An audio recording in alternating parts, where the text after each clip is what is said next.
Hello everyone, it's 10 Types, and today I'm going to be going over 10 cards, or actually I think it's a little more. These are cards that you may want to drop from your decks once rotation happens, because of not the fact that they're going to rotate. I very much hope that I did not include any cards in this list that are actually going to rotate. I believe I haven't, but anyway, with rotation, the cards that they are countering, and these are mostly tech options for certain matchups, the cards that they are countering are rotating, or something like that, and you'll see as we go on because obviously there are some things that are pretty obvious that we'll talk about, and then some which aren't as obvious.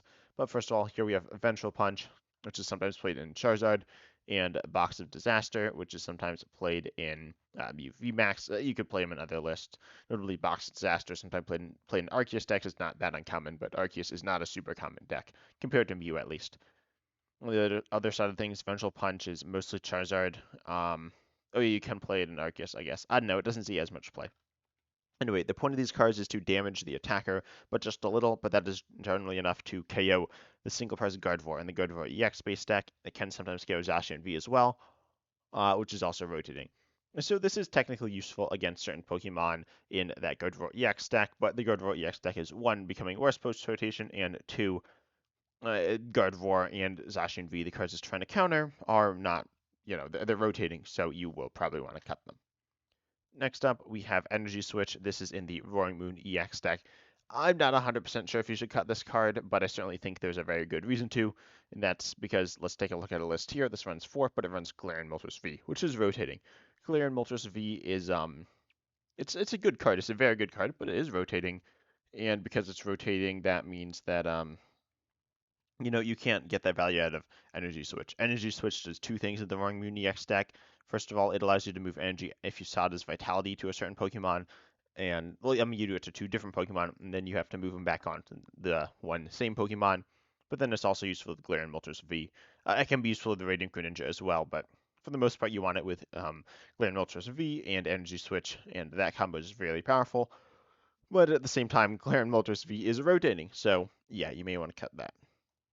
Next up, we have Bravery Charm, and this one's probably the most controversial, but also, I don't know, this is somewhat my opinion. Obviously, it's all my opinion, but this one's more opinionated than most, as opposed to some just kind of obvious ones, like, yeah, you want to cut things that are helping your deck with the cards that rotate. But Bravery Charm here, notably for Snorlax Control, because Snorlax Control is obviously a pretty good deck, and it generally plays this card. It's honestly overplayed right now. First of all, one thing, you should always be playing Defiance Vest, probably two copies of Defiance Vest in any Snorlax control based list. But that being said, you can play Bravery Charm, you can play a copy or two, but certainly don't be playing as many copies. And of course, part of the reason is because we are getting a new tool, Hero's Cape or Hero Cape, which is an A spec, but is probably the best A spec for control. And so for that reason, Bravery Charm is it's certainly a card that you're going to be dropping lower, potentially completely dropping from your list. I could see one Bravery Charm, but I certainly wouldn't really ever play more than one. You could have one. You could essentially have two copies of Bravery Charm and a Giant Cape, or sorry, a Hero's Cape, and then with those two, that you're getting the value you need. Even if they lost Vacuum one, they're probably not going to lost Vacuum both. And then Defiance Vest is just really good, and in some scenarios will help you just as much. Some scenarios, they're very different, but for for general play, they're kind of similar. There's Giratina V, which is the reason that Bravery Charm is better, and there's a few other things like it, but mostly Giratina V. But honestly, I think Bravery Charm is incredibly overrated in Snorlax Control. Snorlax Control is a very good deck, though, but Bravery Charm is not the most important aspect. It is a stall card, right? If you're leaning into the heavy stall aspect, but I mean, then you still want. I still would definitely play one Defiance Vest at the very least, but I would choose to play two. Next up, we have Drapion V and also Spiritomb. These counter UV Max. Spiritomb doesn't exclusively counter UV Max; it does counter a few other things, but for the most counter, for the most for the most part, it counters Mew VMAX. I guess it does counter control decently well in the early game because then they can't really set up like at all. But aside from that, I mean, it's not that good. And then Drapion V, of course, just directly counters Mew VMAX. It kind of sort of counters some other things. Right now, well, it counters battle styles, but literally all battle styles cards are rotating. So, yeah, I don't think Drapion V is the play post rotation. You should definitely be cutting this from your decks. Yes, it technically does have use cases, but outside of that, but they're pretty bad. Next up, we have Beach Court, as well as a few other cards. I guess Beach Court is kind of on its own. I'm going to talk about stadiums later, but for Beach Court, of course, there's a new tool called, I think, Emergency Board or something like that. It's not a skateboard, I believe it's Emergency Board, and it reduces your retreat costs by one on a tool. It's not the same as Beach Court, obviously, but it's similar, and I think it will somewhat replace it. I think stadiums will be less important post rotation. I'm going to talk about that, but besides that, I think beach crit obviously it helps your opponent potentially a lot. It's certainly something that pretty much every board doesn't mind having. And on top of that, of course, it's good, but the tool is probably just as good, especially if you do want to play a stadium like Town Store. You can't really play Town Store in Beach Court. You could try, but it's not great. Next up, we have Mu EX, and this one's pretty interesting.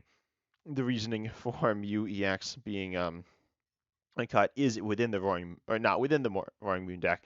You could cut it from there, but you don't necessarily have to. But it's from the Miraidon deck. The Miraidon deck that runs. No, this isn't the list. That's not Miraidon at all. I misclicked this list. I don't know the one with Peony. I'm sure there are lists out there. The ones that like have lots of Peony, and that's not uncommon. And from those lists, you will be looking to here we go.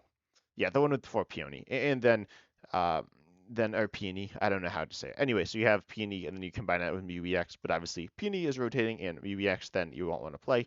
MUEX is still a very good card, but in that deck, it's not as good. Also, no Flaffy means you can't really power it up as much. I still think you could definitely play it within the Roaring Moon archetype, and it's not bad there. But I would cut it from your Miraidon lists. Next up, we have Roxanne. There are a few different things. And this is where we're going to talk about Path to the Peak. Path to the Peak is rotating. It's arguably the best card. I was going to say ever. It's probably not the best card ever, but the best card in the game right now and most impactful. And it's really, really good. And it's rotating.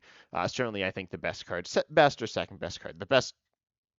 It's the best trainer slash special energy. It's there's one best Pokemon, but it counts as the best Pokemon, right? So that's rotating, which is again arguably one of the best cards ever in Genesect V. But anyway, this isn't about Genesect V. This is about Path to the Peak, and with that rotating, Roxanne is not as good because that means you can't Roxanne plus Path to disrupt your opponent further. So if they have something like Pidgeot EX or Arceus V-Star or still left, which you could definitely. Wow, another thing. This is a tip and something you can do post rotation. That's save your V-Star powers for later because you can definitely have them available. If you have them in play, your opponent can't really shut them off at all. There's a little bit of ability lock, and then with the set after the next one, the set after rotation. So we have temporal forces at rotation, like when rotation happens, but after that we will have some other set that I forget the name of. Might be Crimson Haze, but that could be the Japanese set. But anyway, so we'll have that set, and that set will also give us another like ability lock card, but it's nowhere near as strong as Path. And so the point is you can't path your opponent, so they will just be able to draw out. Additionally, more people might be. I've heard that there's going to be a lot of it barrel. I personally don't think it's amazing. I think Pidgeot's really good, but Roxanne isn't. It's not that good against either of them. It's certainly not a terrible card. I don't think it's bad, but I'd play 4 Iono in any deck over this most likely because it's better early game. There's also a new card called Unfair Stamp, not Kami and Temporal Forces, but again, I believe Kami and Crimson Haze. And for that reason, you're probably cutting Roxanne because it's pretty much the same, but it's an item. Next up, we have Worker, Lost Vacuum, and then Artizone. Artizone, the reason that Artizone's on this, in addition to the Path thing, is because, well, as I said, you don't need a bump for Path, especially in a deck like Charizard, but then there's Buddy Poffin, which is like a search card, which searches for a similar Pokemon, low HP, 70 HP or lower basics, and putting them onto your bench, and Artizone is kind of similar. Obviously, it does have some different use cases, but for the most part, it's pretty similar. And then Lost Vacuum and Worker. There are less stadiums, and Path is going to be less played. Worker is pretty much only a counter to Path, I think. Uh, let's see. Yeah, all these decks like don't like Path. I'm gonna scroll and see if there are any decks that like don't really mind Path that are on this list, but so far it looks like they all don't love it. Or are like really scared of it. Like it can just lose them game. I think okay, I don't know if this is a hot take. I know that my Avery takes a little bit of a hot take that I think Avery's a pretty terrible card. But I think Worker's not great either because I mean it's not terrible, it's just draw 3. But if you think a card that's just draw 3 is absolutely terrible, then you should also think that Worker's a bad card. I don't think just a pure draw 3 is absolutely unplayably bad or anything. I do believe that worker is better because most of the time, I mean, it gets you obviously the removing your opponent's stadium, but on top of that, you can do double stadium plays, which are a thing, not super common. It actually would be useful with something like Artizone, but more likely with something like Pokestop. So if we pull up a Goldango list, in this one, it does run Pokestop. You can play Pokestop, and the next turn you use Pokestop, and then you play Worker, and then play another Pokestop and use that one. So you can get double Pokestop, two Pokestops in one turn due to Worker, which is kind of cool. But that's pretty niche. And yeah, with random thing, obviously Avery's rotating. If you didn't know, Avery's rotating. That is not good in Goldango. It's a pretty bad card in Goldango. I think most people know that, but there are some people who don't. It just doesn't have a lot of value. I mean, it's not like the worst, but I'd probably play Falconer over it, and I'd definitely play Worker over it. I'd probably play a fourth Worker over Avery, but yeah, I think I'd play Falconer over it as well. Anyway, that's all for today's video. As I said, be wary of these cards that are rotating. Make sure you update your decks, not just the cards that are rotating, but also the cards that don't make a lot of sense when things are rotating. So drop those Spiritombs, drop those Drapions, drop those Workers, drop the drop Artisans, all those good cards that are not as good post rotation. Some you can play and some have some value, but for the most part, they're much weaker. But anyway, I hope you enjoyed this video. Just wanted to talk a little bit more about rotation because that is right on the horizon. I'm going to be doing some more deck stuff in the future. I haven't been doing too many deck overviews, but I need to get back into deck building. I really haven't deck built much, honestly. I've been kind of waiting for temporal forces, but before then I will make a few videos. But I hope you enjoyed. Also, down below there should be a link to a form, Google form for a YouTube video. And sorry, I'm like being kind of weird and vague about it. I'm doing a Family Feud YouTube video. One, if you want to be on it, you can actually message me or just ask in the comments, and I'd love to do that. I need a few more people. I have some people I'm gonna ask, but if there are people who want to be on it before then, yeah, I can definitely. I'd love to have you on. No face cam, just like. Well, I've done some other game show videos on my channel, so it's like those. Hopefully, I'll edit a bit more, and it'll be really nice. But anyways, I hope you enjoyed the video. If you did, consider liking, subscribing, hitting the bell. I think people do that, sharing, I guess, commenting, and all that good stuff. And I'm excited to see you in the next video.